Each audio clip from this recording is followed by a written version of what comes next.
한때 세상은 요지경이라는 노래가 유행한 적이 있습니다. 여기도 짜가 저기도 짜가 짜가가 판친다. 가짜가 판을 치는 세상에 우리는 지금 살고 있습니다. 유명 상표를 도용하는 것으로 이름난 나라는 중국입니다.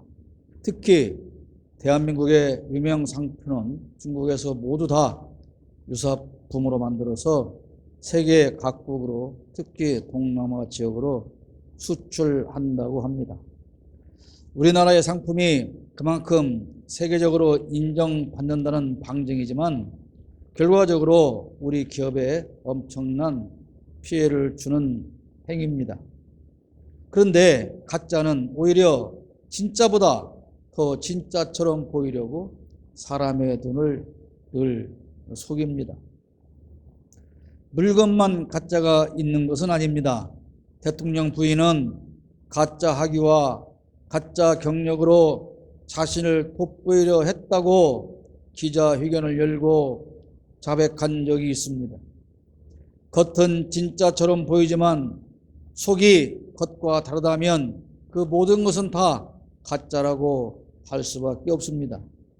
정치인이 특히 그렇습니다. 유권자를 위한 모습이 되겠다고 유권자를 속여 당선되어서 그 다음에는 유권자를 무시한다면 그 사람은 가짜 정치인입니다. 국민만 보고 가겠다는 거짓 공약으로 대통령에 당선되었는데 국민을 무시한다면 그는 가짜 대통령입니다. 서민을 더 두텁게 살피겠다고 말은 하지만 실제적으로는 기득권만 챙기고 있다면 역시 그는 가짜 대통령입니다. 오직 하나님의 뜻에 따라서 맡기신 양떼만을 위해서 목회하겠다고 하나님께 서약했는데 자기의 배나 채우는 목사라면 역시 가짜 목사입니다. 미국행 비행기 안에서 300만 원만 주면 가짜 신학박사 학위를 받는 목사가 수두룩 했었습니다. 지금도 그런지는 모르겠습니다만은 그렇게 해서 박사 행세를 하는 목사들이 옛날에는 아주 많았습니다. 사이비 정치인이 정통 정치인인 것처럼 행세하고 사이비 기독교가 정통 기독교인 것처럼 행세합니다. 대통령 선서를 어기고 그 직을 성실하게 수행하지 않는다면 그는 가짜 대통령입니다. 검사 선언문을 낭독하며 검사가 되었지만 전혀 의롭거나 공평하지 않고 정권의 눈치나 보며 선량한 사람을 죄인으로 기소한다면 그는 가짜 검사일 뿐입니다. 알면서도 공정한 판결을 하지 않는 구분 판결을 하는 판사 역시 가짜 판사입니다. 지금 대한민국은 가짜 검사가 가짜 대통령이 되었고 가짜 정치인들이 가짜 대통령을 섬기며 가짜 정치를 하고 있습니다.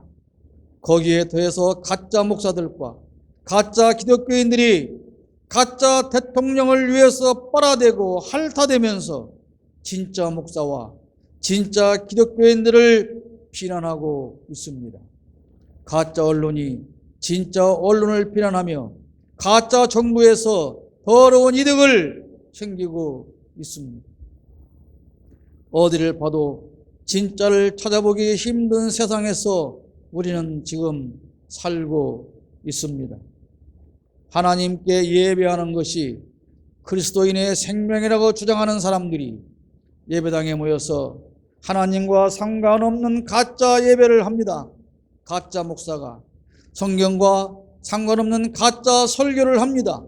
그런 가짜들이 길거리에 모여서 가짜 대통령을 추앙하며 그것을 예배라고 우겨대고 가짜 헌금을 긁어모아 자신의 배를 채우고 있습니다. 알곡 밭에서 같이 자라는 가라지는 처음에는 구분되지 않습니다. 그러나 싹이 나고 점점 자라면서 가라지의 모습이 나오고 추수할 때가 되면 완전히 다른 싹의 모습으로 나타납니다.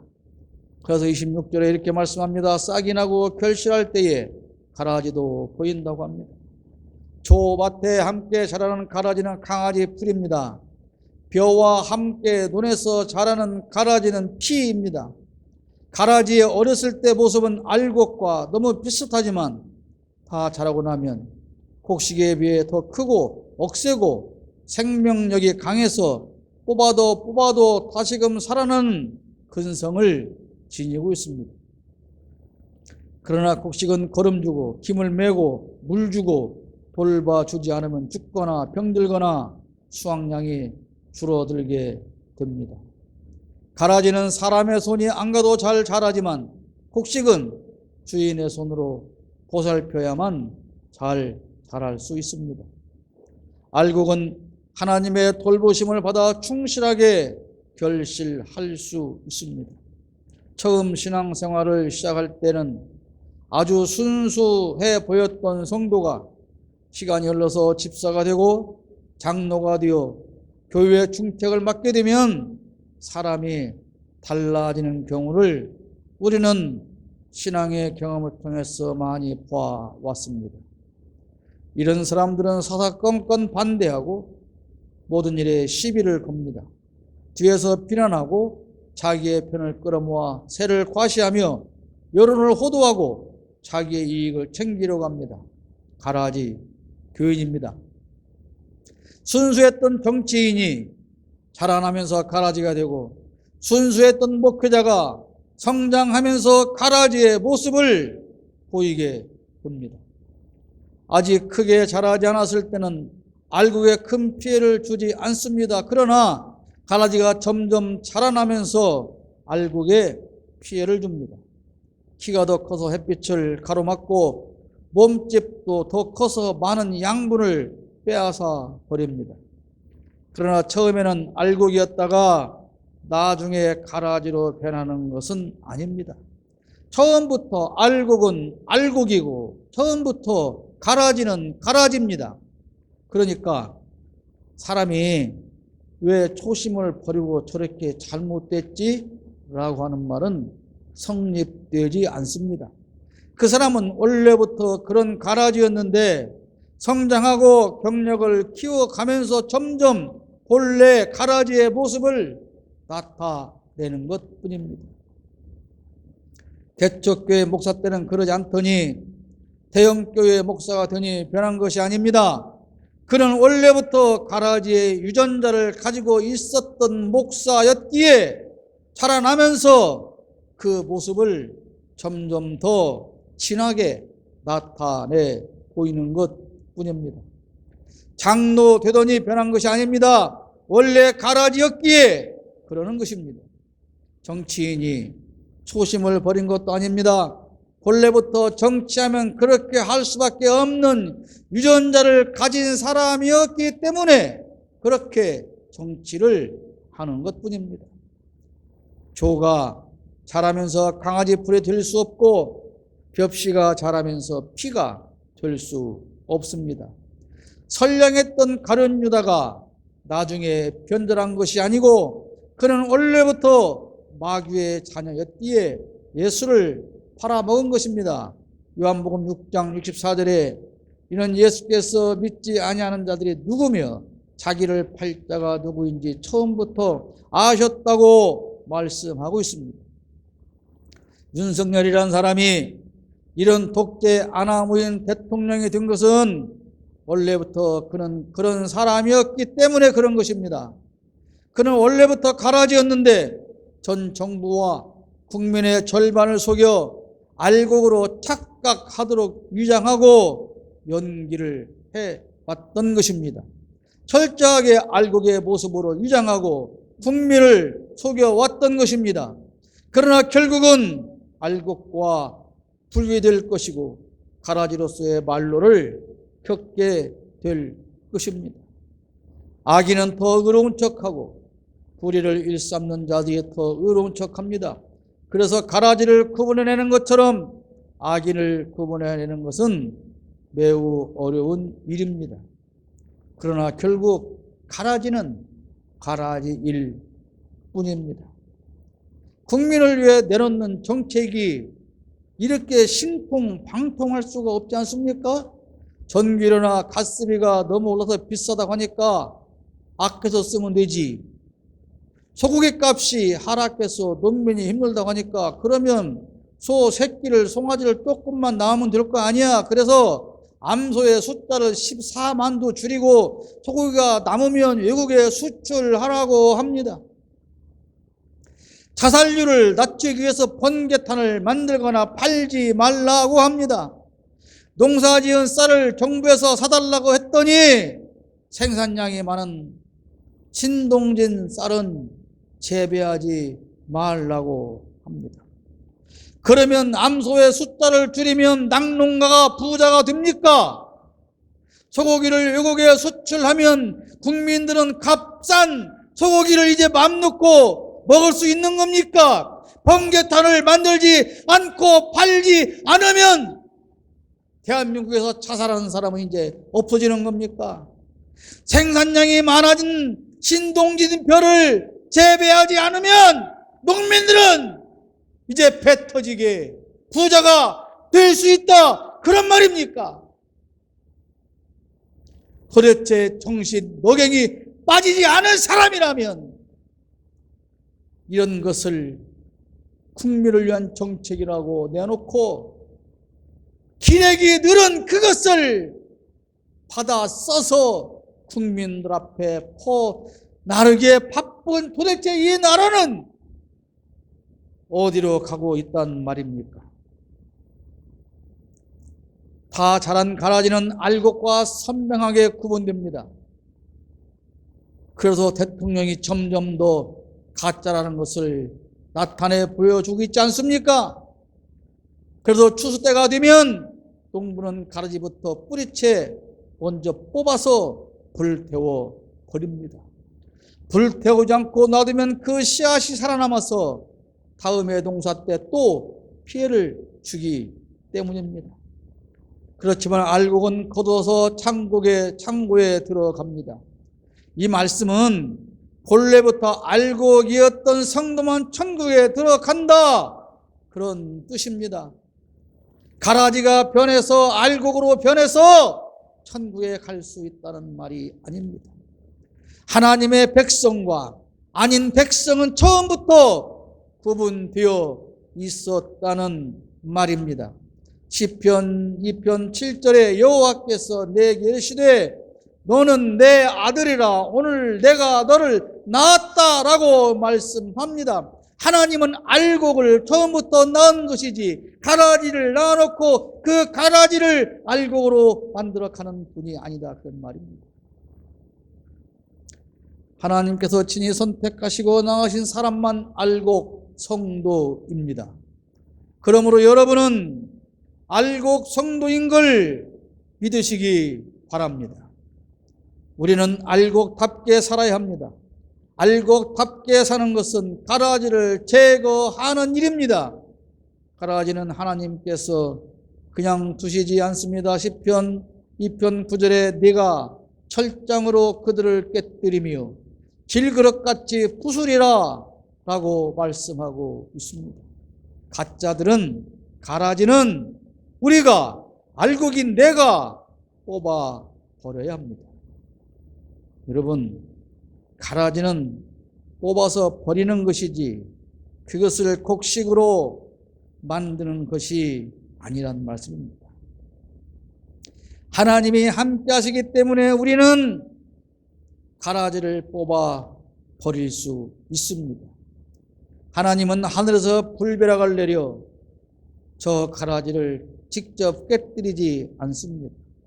저 가라지들을 깨뜨리고 부수는 일은 우리가, 알곡 성도인 우리가 해야 할 일인 것입니다. 많은 사람들이 교회를 개혁해야 한다고 합니다. 교회를 개혁하는 일이 바로 가라지를 제거하는 일입니다. 교회 안에서 가라지를 뽑아내는 일입니다. 우리 한국 교회 안에는 슬픈 일이지만 알곡보다 가라지가 훨씬 더 많습니다.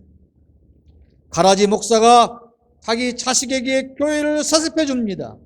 가라지 목사가 무당 정권을 옹호하고 그런 정권을 지켜내는 것이 교회가 할 일이라고 합니다. 가라지 목사가 신학교를 세워서 가라지 목회자들을 길러냅니다. 그러면서 그것이 하나님이 원하시는 사업이라고 궤변을 늘어 놓습니다. 가라지 신학교를 운영하고 더러운 이득을 챙기려고 무당 정권에 아부합니다. 가라지 교회가 성도들의 헌금을 모아서 부동산에 투기를 합니다. 가라지 교인들이 길거리에서 찬송가와 애국가를 부르면서 독재 정권에 충성하라고 헛소리를 씹으려대며 그것이 나라에 충성하는 것이고 하나님이 세운 권력자를 지키는 것이라고 궤변을 늘어놓고 있지 않습니까? 윤석열이 하나님이 세운 권력자입니까?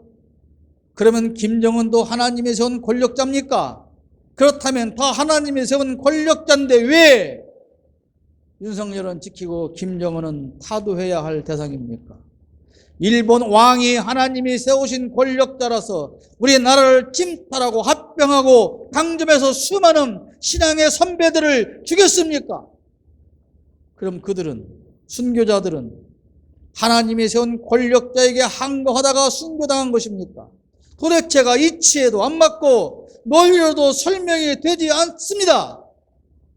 그런데 가라지들은 오히려 알곡 교회와 알곡 목사와 알곡 신자들을 비난하고 마치 그들이 지옥이라도 걸어가는 것처럼 불쌍하게 여기며 혀를 차고 훈계질을 합니다.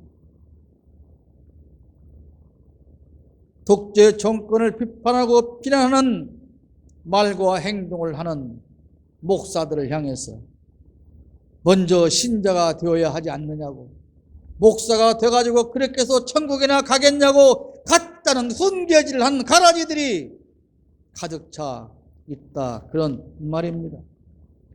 교회를 개혁하는 일은 교회 안에서 가라지를 뿌리째 뽑아내 버리는 것입니다. 예수님은 세상에 오셔서 알곡을 뿌리시고 교회의 기초를 놓으셨습니다. 37절 38절 말씀에 좋은 씨를 뿌리는 이는 인자요 밭은 세상이요 좋은 씨는 천국의 아들이요 가라지는 악한 자의 아들이라고 말씀하고 있습니다. 그런데 마귀가 주인 모르게 가라지를 뿌려 두었습니다. 진짜 중에 가짜가 섞이면 여러분 중도입니까? 그렇지 않습니다. 진짜 중에 가짜가 섞이면 가짜입니다. 가짜 중에 진짜가 조금만 섞여도 역시 가짜입니다. 어느 부분이 진짜요, 어느 부분이 가짜인지 구분이 안 됩니다. 사람들이 흔히 술에 술 탄 듯, 물에 물 탄 듯 이렇게 말을 하는데 그것은 틀린 표현입니다. 술에 물 탄 듯, 물에 술 탄 듯이라고 해야 맞습니다. 술에 물을 타면 술도 아니고 물도 아닙니다. 물에 술을 타면 물도 아니고 술도 아닙니다. 이게 술도 아니고 물도 아니다, 그런 말입니다. 진짜 중에 가짜가 섞여버리면 어디가 진짜고 어디가 가짜인지 구분이 안 됩니다. 지금 우리 대한민국 교회가 그렇습니다. 교회 같은데 아닌 것 같고 세상 같은데 교회인 것 같기도 한, 세상도 아니고 교회도 아니고 이것도 아니고 저것도 아닌 그런 모습으로 세상 가득히 존재하고 있습니다.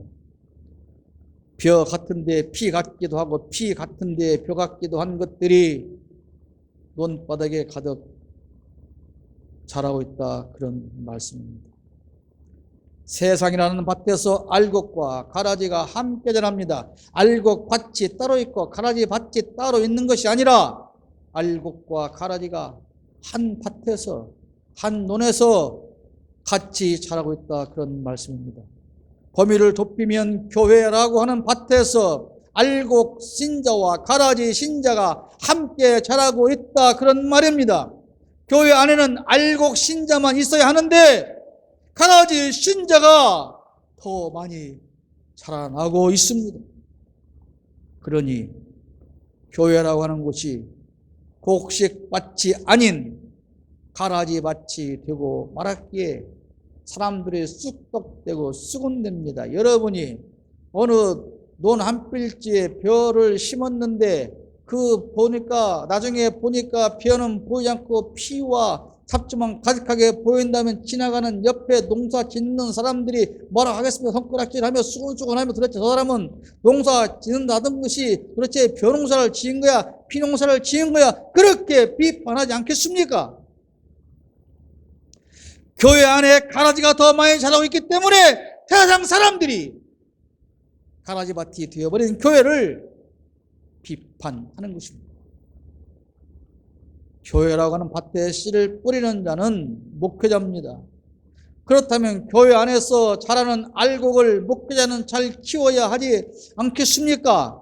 가라지는 가꾸지 않아도 알곡보다 훨씬 잘 자라납니다. 그런데 목회자가 알곡이 아닌 가라지 목회자라면 그는 늘 가라지 씨만 뿌릴 것 아니겠습니까? 세상과 교회 안에서 알곡과 가라지는 함께 자랍니다. 공존합니다. 참됨과 거짓은 항상 공존합니다. 우리 마음에도 알곡과 가라지, 참과 악은 공존합니다. 알곡은 고개를 숙이지만 가라지는 고개가 뻣뻣합니다. 알곡은 겸손한 삶을 삽니다. 그러나 가라지는 교만한 삶을 삽니다. 그러니까 사람들이 살아가는 모습을 보면 대충 저가 알곡인지 가라지인지 우리는 구분할 수 있습니다. 교회를 보면 저게 알곡 교회인지 가라지 교회인지 대충 알게 된다, 그런 말입니다. 목회자가 사는 모습을 보면 저 목회자가, 교회에서 가르치는 모습을 보면 저 목회자가 알곡인지 가라지인지 대충 짐작할 수 있다, 그런 말씀입니다. 문제는 가라지가 알곡을 위협하고 비난하고 피해를 준다는 사실입니다. 가라지 교회 때문에, 가라지 목사 때문에, 가라지 교인 때문에 정통 교회와 신자들이, 제대로 된 알곡 신자들이, 알곡 교회와 알곡 목회자들이 손가락질을 당하고 함께 욕을 얻어먹고 있습니다. 많은 목사가 설교 시간에 정치에 관한 이야기를 하지 못합니다. 마치 자기가 신실해서 그것 같이 말하지만 사실은 교인들 간의 진보와 보수 양쪽으로 나뉘어 있기 때문에 어느 한쪽으로부터 비난받지 않으려고 정치적인 이야기를 하지 못하는 비겁한 행동인 것입니다. 회개하라고 설교하면 헌금이 안 나온다, 그래서 나는 그런 설교 절대 안 한다라고 자랑하는 목사도 있는 것을 저는 보았습니다. 사람 사는 것이 정치인데 잘못된 정치조차 꾸질 수 없고 교인들 눈치 보며 설교해야 한다면 그만두는 것이 옳지 않습니까? 목사의 눈에 알곡과 가라지가 분명히 보이는데 가라지에 대해서 가라지라고 하지 못합니다. 교인이 떠나갈까 봐 걱정스럽기 때문에 그렇습니다. 분명히 알아야 할 것은 가라지는 절대로 알곡으로 바뀔 수 없다는 사실입니다. 목회자는 옳은 소리를 해야 할 책임과 의무가 있습니다. 옳은 소리냐 아니냐 하는 것은 성경에 근거합니다. 성경에서 옳다고 하면 옳은 것이고 틀렸다고 하면 틀린 것입니다.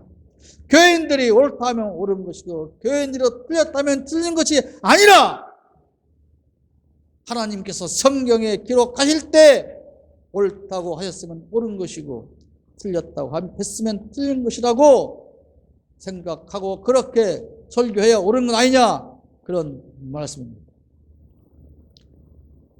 가라지가 알곡이 될 수 없는 것처럼 알곡 역시 가라지가 되지 않습니다.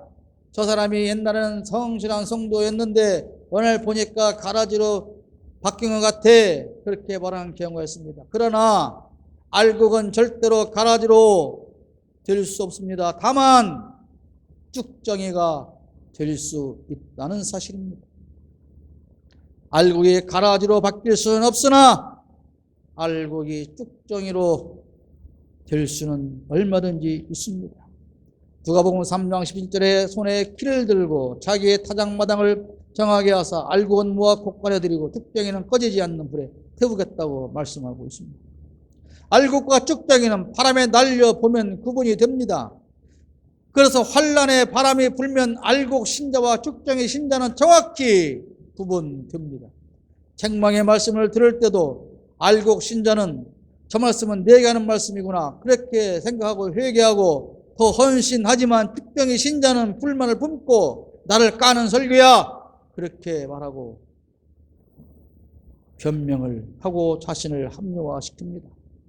바리새인의 특징이 무엇입니까? 핑계와 변명이 많다는 것이었습니다. 그처럼 핑계를 좋아하고 시기와 질투와 교만을 가지고 남만 탓하는 사람이 세상에서 제일 못난 사람입니다. 쭉정이 같은 신자입니다. 쭉정이는 약한 바람에도 날아가 버립니다.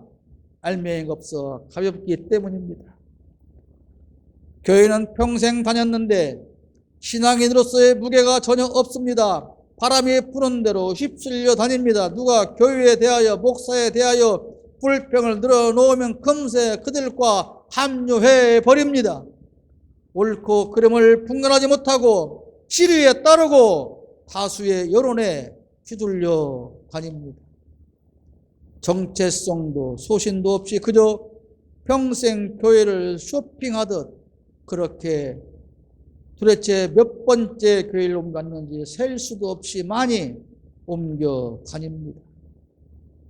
그런데 가는 곳마다 문제를 만들고 곧 또 이어서 불평하고 이 교회는 사랑이 없어 목회자가 잘못됐어 그러면서 또 떠나서 다른 교회로 가는 것을 반복하며 그렇게 일생을 마치는 쭉정이 같은 성도들이 한국 교회는 가득하다 그런 말입니다. 그런 쭉정이가 알곡에 섞이지 못하고 자기네 교회로 오면 그 목사는 또 그 쭉정이인 줄도 모르고 환영하고 그를 사랑해 준다고 하지만 곧 쭉정이는 정체를 드러내서 다시 떠나갈 수밖에 없는 것입니다. 가라지는 불태워지고 쭉정이는 바람에 날려갑니다. 그러나 알곡은 곳간에 들어갑니다. 알곡이 되지 못하고 쭉정이가 되는 것은 영양분을 공급받지 못하기 때문입니다. 날씨 탓으로 일조량이 부족하면 쭉정이가 많이 생겨나지 않습니까? 성도가 오랫동안 교회 안에 있으나 평생 교회는 다녔으나 하나님의 말씀으로 은혜 받지 못하면 쭉정이 성도가 됩니다.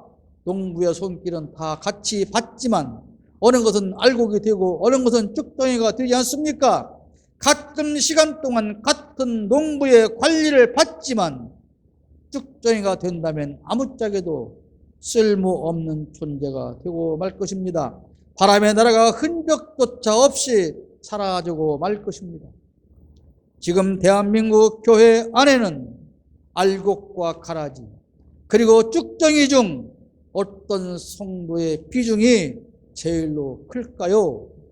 1년 내 농사를 지었는데 알곡은 거의 보이지 않고 가라지와 쭉정이만 가득하다면 어떻게 되겠습니까? 세상이라고 하는 넓은 들판에 서 있는 수많은 저 교회 중에서 과연 알곡 교회는 몇이나 있을까요? 10만 교회, 15만 목사 중에 알곡은 얼마나 될까요? 알곡이 있기는 할까요? 오늘은 사순절 첫 번째 주일입니다. 알곡과 가라지 그리고 쭉정이 여러분은 어떤 모습으로 주님의 고난에 동참하시겠습니까?